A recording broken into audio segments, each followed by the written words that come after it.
When the COVID-19 virus broke out in China, more than 20 countries evacuated their citizens from Wuhan.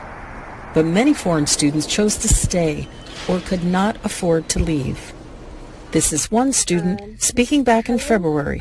I think it's a very big risk for me to go back right now, so I would like to stay here. If any mistakes happen and I go back to my home, and in 14 days I will already be contaminated people around me.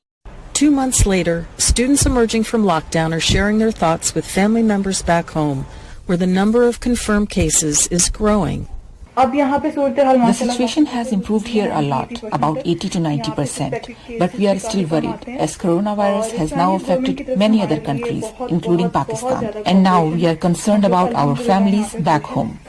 Other international students say they want to leave Wuhan and have asked their governments to return them home.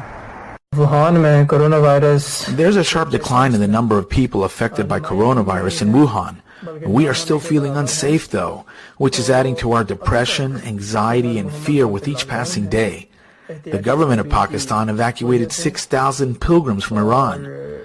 We are requesting the government to help us and send us back to Pakistan. Some countries remain hesitant to return citizens from Wuhan, and parents are frustrated.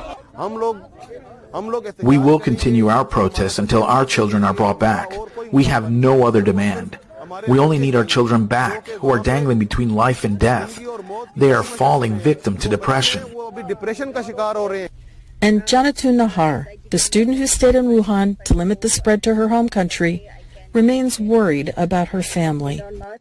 And right now I don't really regret to stay here, but it makes me sad that back home the situation is not okay, and I cannot get the real I cannot get any idea what's going on there. As the lockdown in Wuhan is lifted, a date for students to return to the classroom remains unclear. For Sahar Majid, Kathleen Struck, VOA News, Washington.